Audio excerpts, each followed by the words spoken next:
Welcome to Beyond the Itinerary. I'm Bobby Kamani, a luxury travel designer, entrepreneur, and storyteller shaped by Africa and inspired by the world. This podcast isn't about destinations, it's about what lies beneath them. Because the most meaningful journeys aren't even defined by where you go, but by how they change you.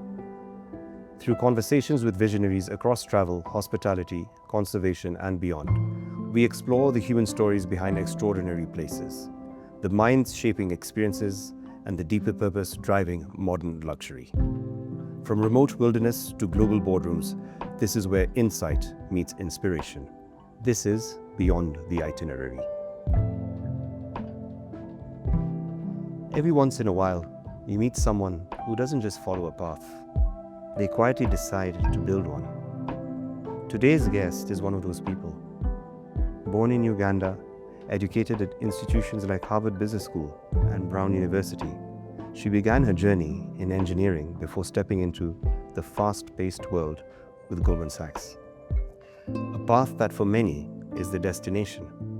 But what makes her story remarkable is the decision she made next. After nearly a decade in the United States, she chose to walk away from the version of success the world already understands and return to Africa to build something of her own. Today, Sheila Kyarisiima is a partner at NISC Capital, a respected voice across boardrooms and financial institutions in East Africa, and someone deeply involved in shaping the region's economic future. But titles don't quite capture who she is, because at her core, she's a builder. The kind of builder who doesn't start with a blueprint, but with a feeling. And that feeling became something extraordinary. Perched high on the hills of Ribeiro in Kigali is a space that was never meant to be a hotel. It was meant to be a home that over time evolved into what is now known as the Pinnacle Kigali, one of the most intimate, design-forward, and emotionally resonant luxury experiences on the continent. But this isn't just hospitality, it's philosophy, a deeply personal expression of what African luxury can feel like when it's defined by us, rooted in identity, shaped by intention, and delivered with quiet confidence. In a world that often celebrates scale, she chose intimacy. In a world that often imitates, she chose authenticity. And in doing so, she's not just building a property, she's helping reshape how the world experiences Kigali and perhaps Africa itself. This is a story about conviction, about returning home, about building something that didn't exist until she imagined it, and about what happens when you stop following the itinerary and start creating your own. Sheila, welcome to Beyond the Itinerary. Thank you, Bobby. It's good to see you again, and welcome to Kigali. Thank you. I can't believe it. Just 2 months ago, we were sitting in Dubai when we first met. It's true. And who would have known we'd be sitting in Kigali at this beautiful property, the Pinnacle Kigali. Thank you for having us. We've had such an amazing couple of days. Yesterday evening's dinner was just unbelievable. We really enjoyed ourselves. I mean, the chefs that you flew in from South Africa just for this special event, it really shows what the Pinnacle is all about. So thank you so much. I'm so glad to hear that. Yeah. Yeah. And really, that's what we're pushing for. An elevated experience rooted in where we are, rooted in our sense of place. So I was so glad you could actually make it for this particular event. Thank you. But before we get into elevated experiences, I wanted to ask you, who is Sheila beyond what the world sees? I'd say I'm a mom. I'm a wife. Those are roles I carry very, very seriously. I say there's no other role that can be replaced, especially mom, wife maybe. I see your lovely children. I see your lovely children swimming in the pool the other day. Yeah. And they're very friendly, very social. They came up to us and said, "Hi, how are you? Are you guys happy here?" They're well traveled. Yeah. So I hope they'll get to experience more of Beyond the Itinerary. I enjoy, I'm a very active person. I enjoy the outdoors. I love horse riding. It's a recent love, actually, because of my older son. Yes. We started riding, I think now it's 2 years that we've been doing it together. So that's been an interesting journey for me, doing it at this stage. I love to travel, interesting enough. I really believe in experiencing life fully, taking there's a bit of sort of what you try to do, but also just allowing the journey to carry you with it. I'm very big about that. And a sister, daughter, friend, fun-loving person, life-loving person. That's who I am. Good, Yeah. good, excellent. Well, tell me, what are your earliest memories of home? What for you is home? I mean, because I know from getting to know you in the last couple of months, originally you're not from Rwanda. So I'd love to know more about that. So I grew up in Uganda. My father is Ugandan, my mom is Rwandan. And home, my earliest memories were just a space that actually was a lot of fun. I feel like kids today probably don't have enough outdoor time. So for me, it was very communal in terms of how you grew up. Neighbors could still discipline you that time or tell on you. It was a place of joy, happiness. I grew up in Kampala, so those are my memories of home. It was just a feeling of joy and a feeling of a very active and enjoyable childhood, actually. Yeah. You know, that resonates with me because I grew up in Nairobi. Yes. And this And whole now I concept, live in yeah, I Nairobi. mean, this whole concept of neighbors being able to complain about you to your parents, Yeah. but the space, the greenery, that Yeah. childhood was so simple. Yeah. It was just the fun of just being out in the mud and Yeah. playing. And then you look at, our kids now. I mean, yes, the generations have changed, lives have changed, Yeah. but even where you're bringing them up has changed. For That's example, true. in my case, my kids are also in Dubai, but the fear I have is, I'm going to miss out on that East African upbringing that we were so lucky to have Yeah. got. Yeah. That's a So, real fear. So maybe you yeah. should change that. Yeah, exactly. Yeah. Yeah. So, but Sheila, do you think your idea of home has evolved over time? That's an interesting question. I think obviously when you're younger, somebody else is creating the home for you, right? And now as a mother, as a wife, I have a big role in creating what home is for me and for my family. And I think home now is very much in Rwanda. Of course, Uganda will always be where I was born and raised, and we live in Nairobi. East Africa is home, but our primary home is now Rwanda. And this is part of why when we thought of building something great, something that would have legacy, something that would exist beyond us, it was only fitting that we'd do it in Kigali because Kigali is home. Yeah. Yeah. Amazing. But I mean, even when I see the Pinnacle, it's just really something extraordinary. And it must have taken so much time and effort to kind of build this. But this was initially it was supposed to be your home. I'm still trying to get over that because I know when we first spoke, you said this was a home, and then later we decided to make it into an establishment for hospitality. Yeah. So please tell us a little bit more about that. Sure. So actually what happened was during the pandemic, in the throes of the pandemic in 2020, when we all had so much time on our hands, we watched a lot of real estate shows. One of them, Selling Sunset, that everyone knows. Oh, I love it. But my wife complains. She says you're not watching it for the real estate. You're just killing brain. Yeah. And I agree with her. But we were very inspired by some of the properties we saw in that show. There's this gentleman called Inest. He has a YouTube channel. He also showcases some of the best properties in the world. And it was during that time when we said, okay, let's build something at home that is a statement and has legacy. And it came from a place of, we can do this slowly. There was no rush. This was a 5-year project. We were never in a rush to finish. It was a passion project. So we'd do it in pieces. It was almost like if we did, I remember at the beginning, it was literally just trying to get the land leveled with all the stone. There's a lot of stone in this particular area. So it was very difficult to even just set the foundation. So we took our time. And so essentially, as the project progressed, it grew a life of its own, because every space we really thought about, what would we want in this space? How do we want it to feel? What's that feeling of home that you'd never want to lose? And so with that sort of thinking and direction, I think we even surpassed our own imagination in terms of when it came together, what it looked like as a home. And then that's when we're like, this is too beautiful, actually. We should open it up. We should do something else with it. We should share it with the world. Yeah. And that version was also about really showcasing African excellence. That's a very important thing to me, I think. As you very well know, in this industry of luxury, we are underrepresented. The idea that African brands are luxurious is almost not something you see often. So it was a challenge to push that boundary and see what we could do. Well, talking of African excellence, I mean, I'm just amazed by the art. The art in every single corner of this property. You, as a guest, you want to stop in every corridor and you want to lean in. That's also because my eyesight is bad. You lean in and you just see who the artist is. And it's just amazing the kind of art that this is obviously art that you've collected yourself. Yeah. It's a personal collection. Yes.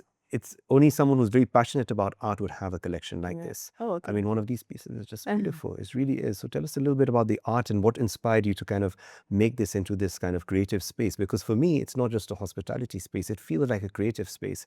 I can imagine guests coming here and staying here and working from here. Yep.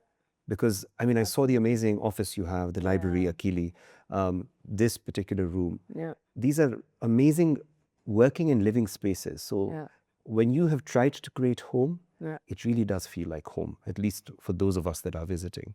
Okay. So tell us a little bit about the art. Yeah, sure. So I think with the art and just thinking through what I wanted to create here, it was from the beginning, I knew that the property would have African art. I think that, for example, our art is also, again, underappreciated on the world stage. So even when it was still going to be a family home, my intention was always to have only African art. And that was very, I was very passionate about that, just as a way to showcase what we have that we're doing here on the continent. So it's over the period, let's say the last 2 to 3 years, that I started intentionally collecting pieces for the property. So I'd just go to galleries, I'd select what I'd like, or I'd see, an artist that I thought is interesting, I'd look at their work. It was very much paced to how the property was paced. So no rush, no, it was more, and I picked art pieces that really speak to me. Because again, and this I think is critical in terms of how the Pinnacle came to be. What can you do when you don't have an audience? The audience was me and my husband or my family. So it really unleashed creativity because I wasn't thinking about what will people think of this? Will they like this type of art? Or will they like this type of fabric? Or is this fabric too loud? Or is this too subtle? All of that was out of the door. It was really about what spoke to me or to us. And it was about doing it for ourselves in a way that felt luxurious to us without thinking about how it will be judged. So I think that really facilitated a different type of creativity. Okay. And talking of creativity, I mean, you and your husband both are not from a hospitality background. Yeah, true. So, I mean, it's amazing that you've created something like this without the experience of having run or operated hotels in the past. That's true. So tell us a little bit about your background. I know the level of finishing, I told you over dinner yesterday. Yeah. Clearly, one of you has got an engineering background, Yeah. right? And that has to be your husband. And me. And you, there you go. There you go. He's financial engineering, so Yes. and I'm civil engineering. Yeah. So tell us about your both of your backgrounds. Okay, yeah. So I think in terms of our background, yes, I have an engineering background. We're both in finance, and we're not from hospitality. You're very right. And perhaps that's what allowed us to do something as crazy as this. Now that we're sitting here almost 12 months since our soft launch and about 3 months into our international launch, about 3 months. Perhaps if you ask me now, I'd be like, would I enter hospitality? I'd be like, no, I'll think twice. Yeah. It's an interesting journey, but I think not coming from the industry, we didn't again have priors. We didn't have biases in terms of this is how it should be done.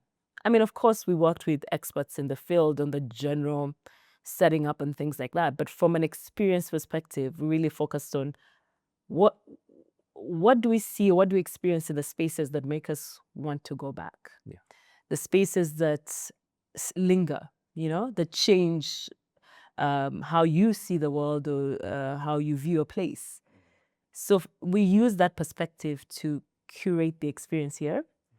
And from our backgrounds, I think obviously we're very precision focused. So yes, all the finishings, everything that's been done, the level of perfection that we expect, that probably comes from the sort of hard, if I can say, more of a hard background. Yeah.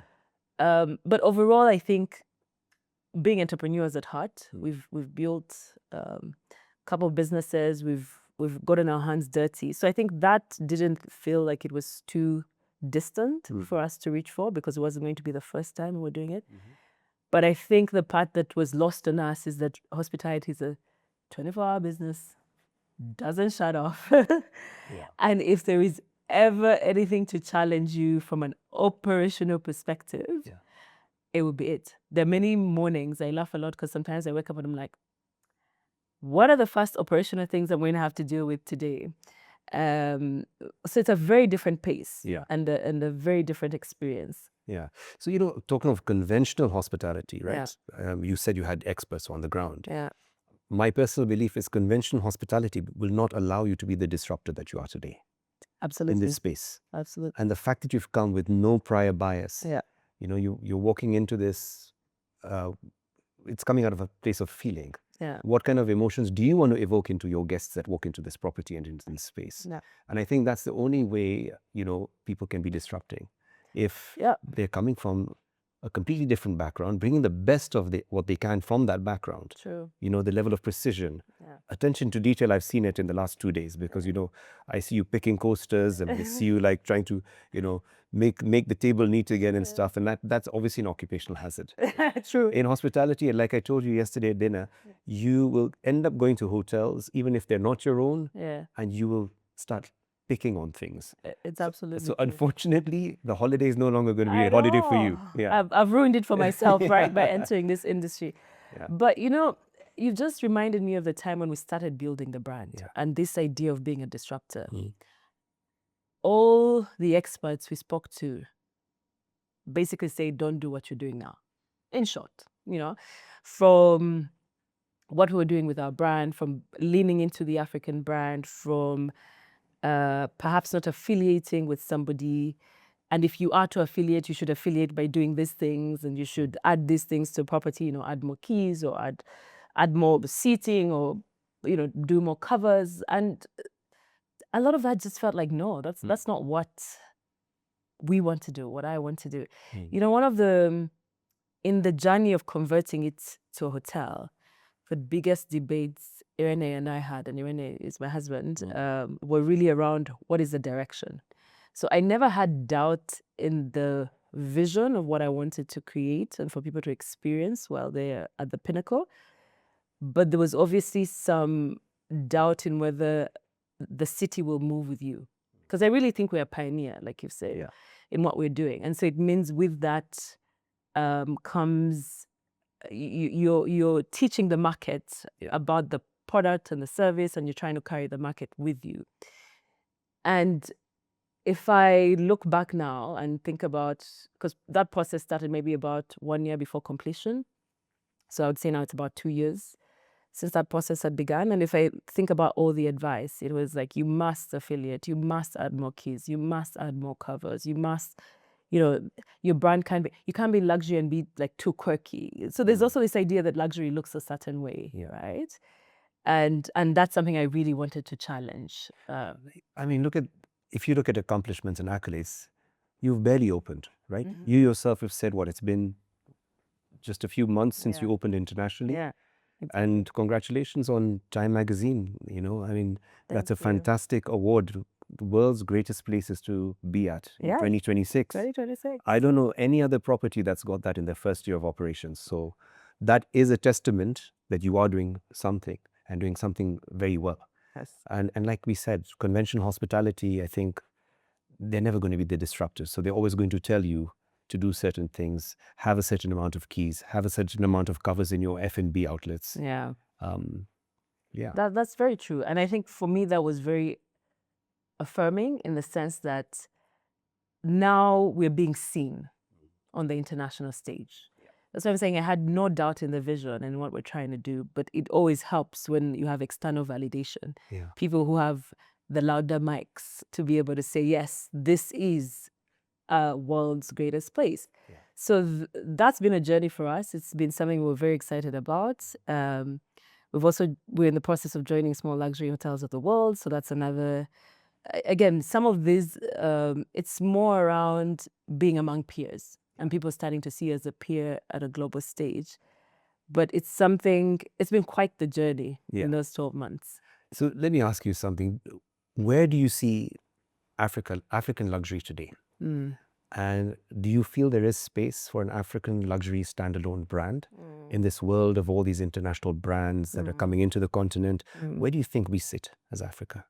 Yeah, that's something I think about a lot, actually. That's a really good question. And it's something I've decided, yes, there is space, or we'll create the space, create your stage. I love the spirit. Yeah. I think, again, it goes back to what is the assumption behind what luxury is. And that was a big question for me, even as we were converting into a hotel. And I think the assumption is that luxury looks a certain way, which is often non-African. And from a brand perspective, definitely not African brands. And you see this even in little things like what price, for example, African brands are able to command on a global stage, right?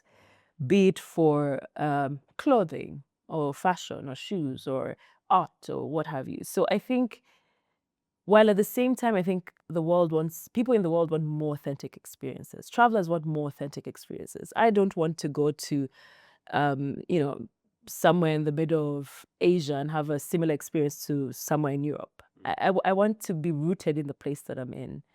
And I think that's where the opportunity is. I would almost challenge other African hoteliers, people within the hospitality industry, to fully lean into what it means to create a locally rooted luxury experience and to normalize that we do have those luxury experiences on the African continent, and to also normalize paying the same premium that people are willing to pay in other jurisdictions for the luxury of experience.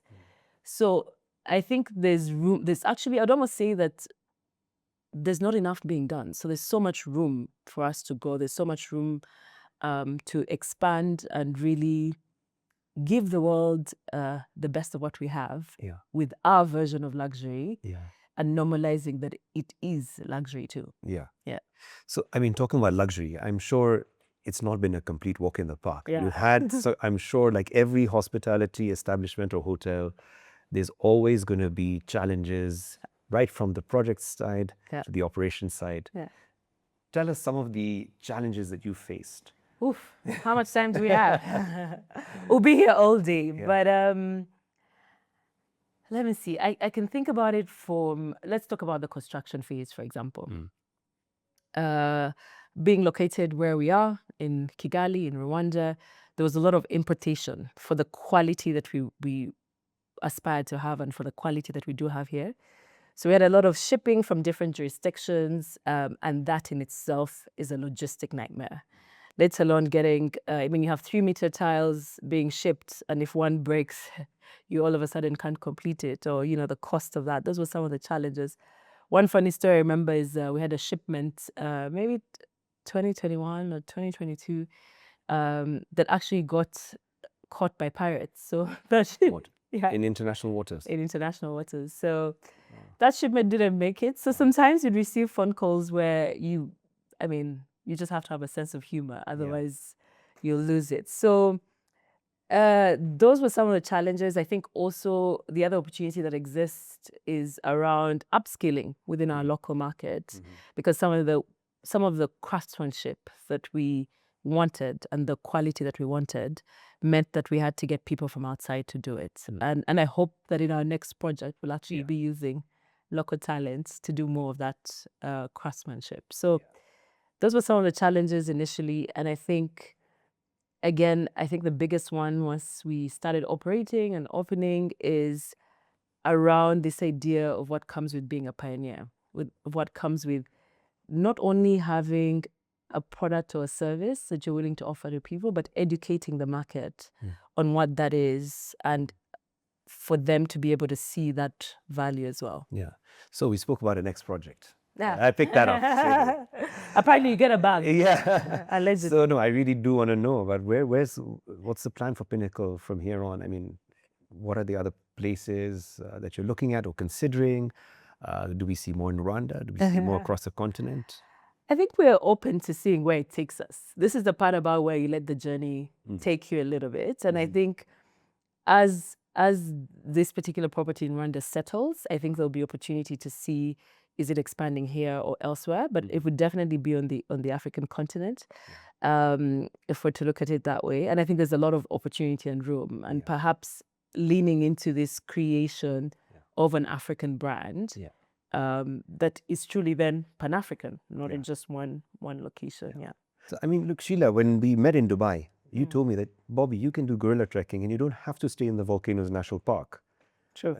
I remember you saying there's some fantastic properties there, but should you be that person that prefers to stay in a city, there are these options. And I can tell you our personal experience, my wife is a bush person. So her first choice would be to, be in the Volcanoes National Park. Whereas I was like, no, I've got an option to stay in Kigali. I want to go for the gorilla trekking and I want to have a great time on the weekend here, on this Easter weekend in Kigali. So tell me a little bit more about, what your thoughts are on on the gorilla trekking experience of people staying at the properties which are located in the national park versus staying in Kigali. Before you answer that, I can tell you our experience. What was really amazing for us was, it was really a spectacular experience to go and see the gorillas in their habitat. And I think the whole process was so straightforward and easy. We left in the morning hours. In a couple of hours, we were at Volcanoes National Park. We hadn't pre-planned anything besides getting our permits, which obviously the Pinnacle team had sorted out for us in good time. And it was just pretty straightforward. We finished, went to the Dian Fossey Memorial, and then headed back, and we were back here in the afternoon. And by the evening, we were having dinner with you guys, with those amazing South African chefs. And I'm like, wow, I can't believe we've achieved so much in one day. So tell me something about why you advised me that in Dubai that day. So I love that we're having this conversation when you've actually lived it, right? So then you can actually relate to what I was saying. So like you said, there's bush people, there's city people. People prefer to stay in the bush, people prefer to stay in the city. And sometimes the same person wants different experiences. So I think of ourselves as an augmentation of the amazing offerings that do exist in Volcano National Park. But at the same time, if you want to experience the city, you can stay with us, either go by road or take a helicopter and be able to have the type of day that you have had. Yeah. And I think it's also for people who would love to experience African cities more, and I would highly encourage travelers and people coming to the African continent to really look at our cities as viable destinations. I think there's always this thinking that, like, I go to Africa for the bush and that's it. Yeah. And I mean, we're thankful for our wildlife. We love it. And we coexist with it quite well. But at the same time, I think we have quite, our cities are interesting. There is a culture of art and fashion that's going to look different. Again, it goes back to this definition and maybe priors around what people perceive, art or fashion to be. But I think for the curious traveler who wants to be more grounded in where they're going to, it would be unfortunate if someone says, I came to Rwanda and I saw the gorillas. What else do you know about Rwanda? What do you know about the people? What do you know about the culture, the food? So we're really trying to offer that for our guests. Here at the Pinnacle, for example, we have a sampler platter of Rwandan foods and African foods. So I saw that today at lunch. Did you try it? And I said to Zinnia, Zinnia, let's try this. And she said, listen, you're just about to sit on a conversation with Sheila. You're going to want to sleep after eating this one, because I saw it said that it's a platter for two. It's true. And I saw it had 2 proteins and this and that. And then I settled on the prawns, which was still amazing. Yeah. But at least it was light enough to not be falling asleep this afternoon. So now that's for dinner. For sure. You have to try it before you leave. Exactly. But that's the kind of, we want to give people an experience beyond the wildlife that also roots them in a sense of place where they are.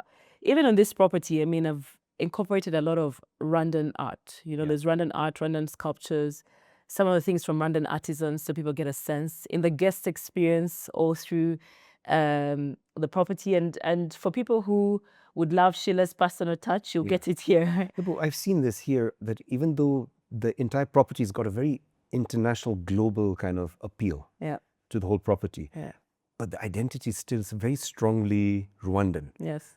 At least it's Rwandan and East African, because, for example, the library is called Akili. It's true. Right? So that and there's a room dedicated to Kenya. So yeah, there you go. So, Uganda, yes. So I mean, just I want to understand, like, how important was it to kind of root this whole East African Rwandan culture into the property? You know, for you, it clearly shows to me that you were very passionate in making sure that there's a piece of Rwanda throughout this property and a piece of East Africa throughout this property. So tell me a little bit more about that. I think it's really, it's all about that redefining what luxury looks like and leaning into our heritage and our culture and what we have to offer, and basically offering the guests a different type of luxury and normalizing that. That was very important for me. So the naming, you talked about the naming, every space has a Rwandan name, and that was very intentional. Because I want my guests to remember that they are in Rwanda and they are in Kigali. I don't want them to think that they are somewhere else. You know, I don't want it to be so similar to an experience they could get elsewhere. If you look throughout, now that you've had the chance to stay, there is storytelling within the room. There's storytelling in all the materials. There's storytelling in costas. It's just, and our culture, Rwandan culture, you know, even African culture more broadly, the whole idea of storytelling is a big thing. That's how we passed history on.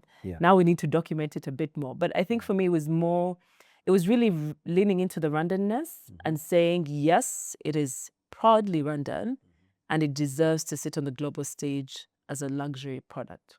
Fantastic, fantastic. And tell me now, what kind of traveler do you feel naturally connects with the Pinnacle Kigali?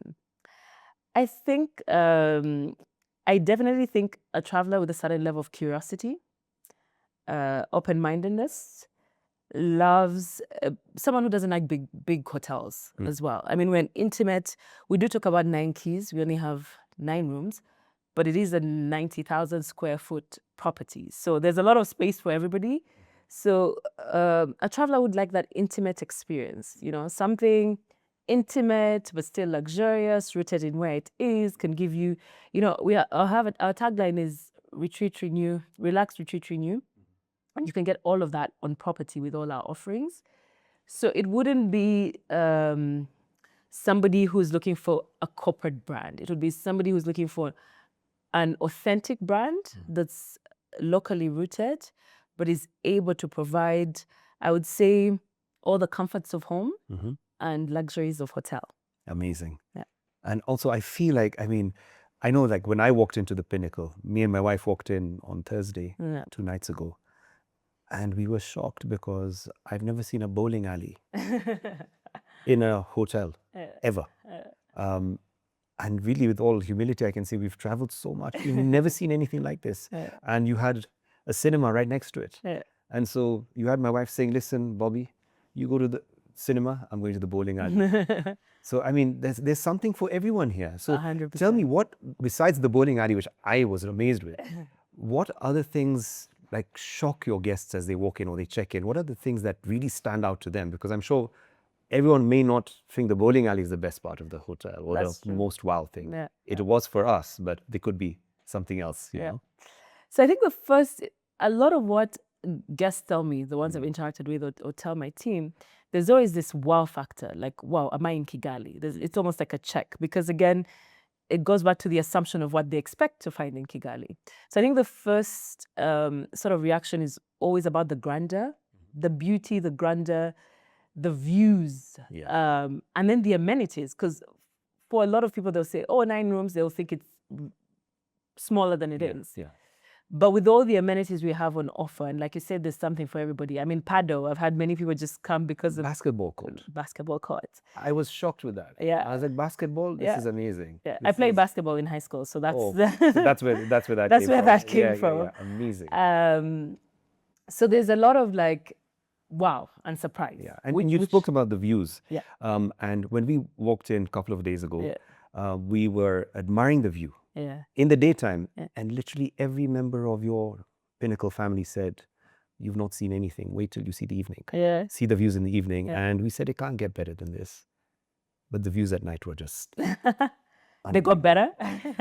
unbelievable. Everything at Pinnacle ages really well. So if Yeah. you stay longer, Yeah. everything's Fantastic. everything will get better. Yeah. So Sheila, we've come almost to the end Okay. of this lovely conversation. I thought we're just getting started. Yeah, there you go. Well, like you said, if we talk about the challenges in any Yeah. hospitality project, we're going to be here forever. That is true. Yeah. So let's end with a rapid fire round. Okay. Are you ready? Ready. Okay. Kigali in one word. Unfolding. Unfolding. Interesting. Luxury, defined in one sentence. That's a hard one. I need an essay. I would say authentically rooted in its place and giving that feeling of home. Good. A place in Africa that still inspires you. Kigali. Kigali. It's unfolding, Amazing. remember? Yeah. And one thing you wish travelers understood more about the African continent. Oof. It's wealth. Sheila, thank you so much for your time today. Thank you for your wonderful hospitality this past weekend. It's been amazing. I can't thank you enough, and we can't wait to get back to Kigali. And that too at the Pinnacle. So thank you so much. You're most welcome. It's been my pleasure to have you and Zinnia, and I'm excited for this journey. I know we're going to have a long and exciting journey together. Amazing, amazing. Well.